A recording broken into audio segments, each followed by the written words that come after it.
Did everybody have fun? Good audience you were. Not only did you laugh, you liked the silent moments, which is really nice. It's a beautiful play. Isn't it a beautiful play? Beautifully written, has a lot to say. Yeah. Very happy to be here.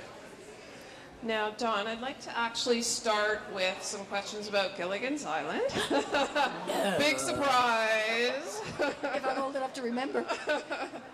The first question is, what do you think the greatest gift was that working on Gilligan's Island gave you? Greatest gift, that's a great... the working part of it, because I think the greatest gift was getting the role. Yeah. Even though you as an actress always say, I want to do other things. But we are the longest running show in the history of television syndication. We've never been off the air since 1964, and we're in 30 languages around the world. So I've been to Beijing and Rwanda and Marianne, and I'm greeted with love because the character was lovable, and that's a gift.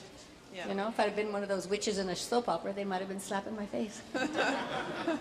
And you must have different generations of... Yes. Families coming up to you and 3 recognizing you. Yeah, I was really big with those 14-year-old boys. And now they're 40, or their grandfathers. So yeah, it's 3 generations basically. So what would you say would be one of your most special memories of the show? I don't know that I have a memory exactly of the filming of the show as much as the camaraderie between us. I was extremely close to the professor, am still. He's still with us, 84 years old, fought in World War II. And Natalie Schaefer, Mrs. Howell, had no children. So as she aged, I was sort of a surrogate daughter. And the relationship with all of us, Alan Hale was a gem. Mm-hmm. So I think probably the relationship between us was probably the blessing. Right. And then right after the show, you basically went into doing a lot of roles, theater roles, right? Yeah, I was afraid I was going to get cast as a little farm girl, and I was theater trained in my colleges, and I thought if I don't go back to the stage and grow some more, so I went back basically doing theater. It's my favorite thing. And what would you say one of your most memorable roles was? On stage? That stands out in your mind. Hang on, I'm drinking. Story's going to get better. Oh, they are. I'll tell you what it's really like. I think one of the roles I've absolutely loved was Owl and the Pussycat. I don't know if any of you have seen the play. It's one of the funniest plays written, and it's a two-hander. And it's a Lady of the Evening, so I went from Marianne to the hooker, and it was really kind of fun changing the image a little bit and doing that. But there are very few roles that I haven't liked. You generally don't take a play you don't want to do, you know?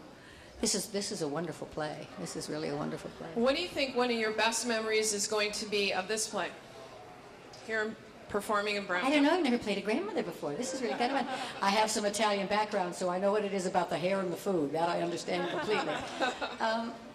Gosh, I don't know. You know, and it's such a short run. We only have 2 shows tomorrow. I guess just the experience of the play and a phenomenal cast. And you worked with Costin. Sorry. I worked with Costin. Costin directed me in a play before. Yeah. But sometimes when you come in as a guest artist, you don't know what you're getting, and I don't mean that disrespectfully, but you're never sure. Sometimes there's a weak link in the play. Somebody doesn't kind of measure up. This cast is sensational.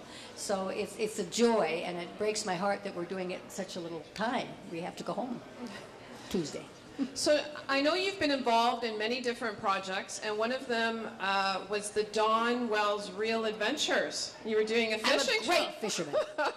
Fly fisherman. Fished all over the world with a Canadian fly fishing champion by the name of Kathy Ruddick. Yeah. She was the female champion. She's much better than I am, but it was a joy. We were in Iceland and Scotland and Alaska and Mexico and Driggs, Idaho, Vancouver. It was great.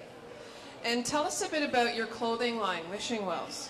Well, I started a clothing line because I had a grandmother. My mother took care of her mother in my home when I was in high school, and she had a stroke and was paralyzed and couldn't do anything but cry.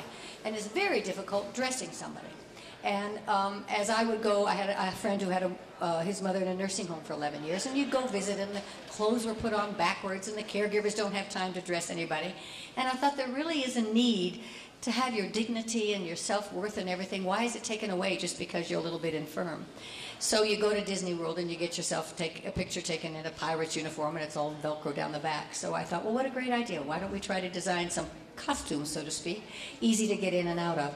It was a huge experience. I'm not familiar with the clothing line, and the fashion industry. And you can't make less than 2,500 things of one size, one color, so you have to have 10 million garments. But my mother, my little mother, actually would go to the nursing homes with me and modeled, and Mrs. Howell did some stuff for my catalog, and we did pretty well for the first couple of years. Pennies picked me up and ripped me off. They took all my designs and put it in their catalog, but that's because I wasn't smart enough to know the difference, you know. So then we started just doing individually through the web, but it's interesting because if you have a patient or a client, you really aren't selling to them, you're selling to their caregiver.